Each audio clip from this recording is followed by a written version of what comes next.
अस्सलाम वालेकुम, कैसे हैं आप लोग। उम्मीद करती हूँ आप सब ठीक होंगे। तो कल 28 जनवरी को टीचिंग लाइसेंस का पहला जो है वो टेस्ट कंडक्ट हुआ थ्रू आउट दी सिंध। और सखर में बेसिकली सखर आईबी यूनिवर्सिटी में ये टेस्ट कंडक्ट हुआ। बहुत कम लोग थे जिसकी वजह से फिर यूनिवर्सिटी में ही कंडक्ट हुआ। वैसे ऐसा होता है कि जो हमने प्रैक्टिसेस देखी हैं कि कोई भी टेस्ट होता है, चाहे वो एसटीएस का टेस्ट हो या एसपीएससी का टेस्ट हो या एनटीएस का टेस्ट हो, तो इसकी पिक्चर्स कहीं ना कहीं से निकल आती हैं, सोशल मीडिया पे पड़ी होती हैं। लेकिन इस टेस्ट की कोई पिक्चर क्वेश्चन पेपर की हमें नहीं मिली। तो जो टेस्ट देकर आए हमने उनके और उनसे पूछा तो उन्होंने कुछ बातें शेयर की, तो वो मैं आप लोगों के साथ शेयर करूँगी। तो सबसे पहले पॉइंट ये है कि ये जो टीचिंग लाइसेंस का टेस्ट था उसमें जब जो भी क्वालिफाई होगा उसको 16 ग्रेड की जो है वो जॉब मिलेगी और एक लाइसेंस भी उनको दिया जाएगा। उसके अलावा इसमें जो है 2 पोर्शंस रखे गए थे, एक सब्जेक्टिव था और एक ऑब्जेक्टिव था, यानी एमसीक्यूज़ भी थे और रिटन भी था। तो एक ही पेपर में ये दोनों चीज़ें थी। अब जो एमसीक्यूज़ थे मैं यहाँ पे लिख लेती हूँ ताकि कन्फ्यूजन ना हो। तो एमसीक्यूज़ जो थे वो बेसिकली 40 एमसीक्यूज़ थे, ठीक है। और उसके लिए जो टाइम एलोकेट था, चले टाइम पे बाद में आते हैं। एमसीक्यूज़ थे और उसके बाद जो सीआरक्यूज़ जिसको आई गेस कहते हैं, वो बेसिकली थे 10। आई एम नॉट श्योर, लेकिन जिनसे मैंने पूछा तो उन्होंने शायद 10 ही रिकमेंड किए। तो 10 बेसिकली क्वेश्चन थे जिनका आंसर आपने करने थे, और 10 कौन से थे वो मैं आप लोगों के साथ शेयर करूँगी। और 40 एमसीक्यूज़ थे। अच्छा, अब एमसीक्यूज़ में आपकी पेडागोजी भी है, सॉरी उसमें मैथ है, साइंस है, सिंधी है, सोशल स्टडी है। और ये जो पेडागोजी है वो आपके जो है वो रिटन पार्ट है आपका, जो बीएड के आपने जो भी पढ़ा हुआ है उसमें है। अगर आपने बीएड प्रॉपर तरीके से की हुई है, एक होता है ना सही प्रोसेस से आप गुजर कर आपने बीएड की है, तो फिर मेरे हिसाब से जितना मुश्किल नहीं होगा। लेकिन अगर आपको बीएड किए हुए काफ़ी टाइम हो गया तो फिर आपको इन चीज़ों को देखना लाजमी है। अब आते हैं टाइम की तरफ। तो टोटल बेसिकली 2 घंटे दिए गए थे इस टेस्ट के लिए, और 40 एमसीक्यूज़ थे तो 40 मिनट्स थे, यानी पर एमसीक्यूज़ 1 मिनट।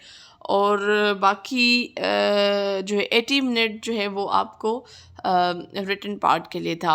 अब रिटन पार्ट में भी ये है कि जैसे क्योंकि मैं ख़ुद आईबीए से पढ़ी हुई हूँ, मैंने बीएड आईबीए से किया हुआ है, तो वहाँ पे ये होता था कि हमें कहा जाता था बेसिकली कि आप, और which is good thing I think, ये अगर हमारे इस बोर्ड में भी हो जाए तो बहुत अच्छी बात है।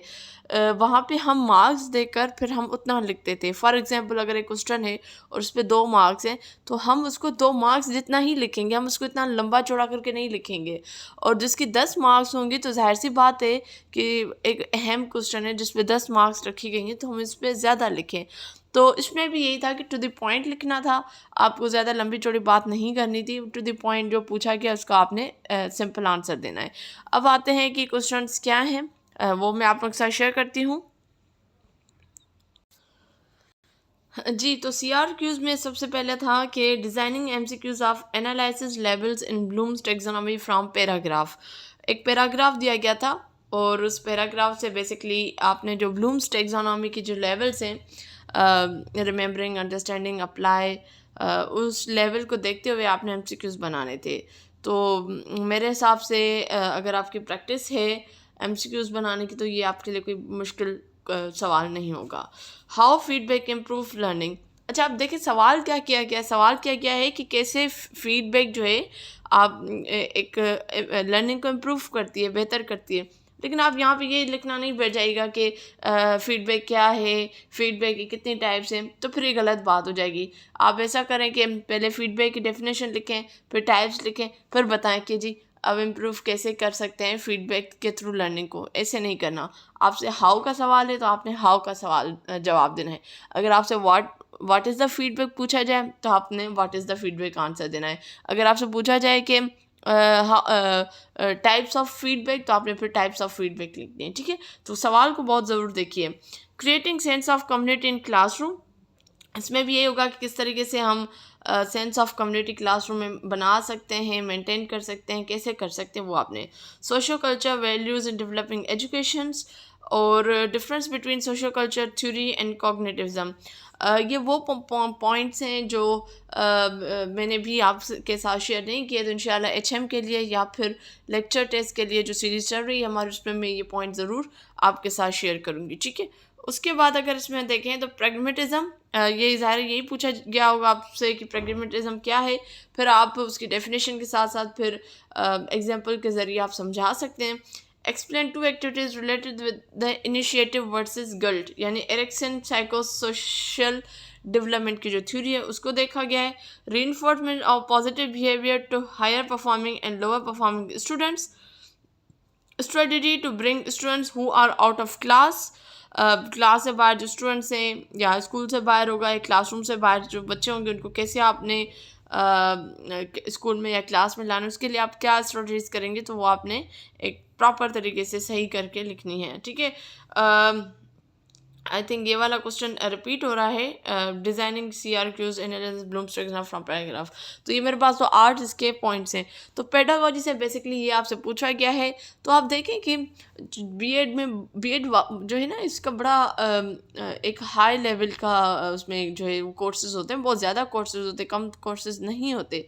तो आपने सबको देखना है, ताकि अगर अब जब नेक्स्ट में ज़ाहिर सी बात है जब होंगी टेस्ट, तो आपको बहुत ज़्यादा हेल्प मिल गई होगी कि कैसे कैसे आ रहे हैं। अब इसके अलावा बाकी उस पर आ रहे हैं। अच्छा, अब इसको देखें कि ये इंग्लिश का पोर्शन था, टाइटल एक पैसेज था, उसको आपने टाइटल देना था।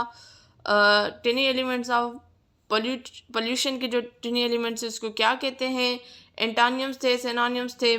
यूजुअली ग्रामर में क्या है, डंपिंग की क्या माना होती है, कैन क्यों यूज़ किया जाता है, इस तरीके से सवाल थे, ठीक है।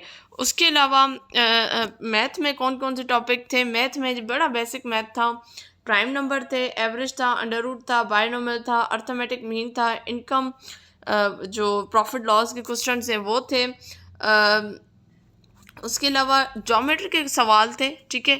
साइंस को देखें तो बड़े बेसिक से सवाल थे कि क्या जो है रिलीज़ नहीं करते बॉडी से, एसिड रेन क्या है, एनर्जी से रिलेटेड सवाल थे। और फिर ये GPS, सर्कुलर शेप, तो ये वो सवाल हैं जो बड़ी बेसिक क्लास 6, 7, 8 की जो साइंस होती है उसमें से सवाल दिए गए हैं। तो आई थिंक इसमें जो है आपके लिए मैथ, साइंस, सिंधी भी इसमें बेसिकली था। मैंने यहाँ आपके साथ शेयर करती हूँ। ये पाकिस्तान स्टडी के हैं कि कराकरम के कनेक्ट्स कहाँ, मतलब पाकिस्तान और चाइना से कनेक्ट है। साउथ एशिया की कंट्रीज़ का पूछा गया। उसके अलावा जी ये है आपकी सिंधी है, जिसमें इसम का पूछा गया कि 2-3 चीज़ें होंगी, फिर उसमें से आपसे पूछा गया कि इसमें इसम कौन सा है। अगेन जैसे इंग्लिश में उन्होंने कहा है कि पैसेजेस का आपने टाइटल बनाया, जैसे सिंधी में भी पैसेजेस का आपने टाइटल बनाया है, और ये कुछ ग्रामर की चीज़ें हैं। तो सिंधी और पेडागोजी इन दोनों को बड़ा डिटेल्ड में देखना है। अगर आप अपेयर होना चाह रहे हैं नेक्स्ट फेज़ में, तो अभी से आप तैयारी कर लें। अब आपको बड़ा अच्छा आइडिया मिल गया होगा कि किस तरीके से जो है वो टेस्ट ले रहे हैं और उसमें कौन कौन से एरिया हैं, किस तरीके के हैं कि आप अपनी तैयारी कर सकते हैं। तो उम्मीद करती हूँ आपके लिए ये वीडियो हेल्पफुल रही होगी। इंशाल्लाह हाज़िर होंगी नेक्स्ट वीडियो में, तब तक मुझे दीजिए इजाज़त। अल्लाह हाफिज़।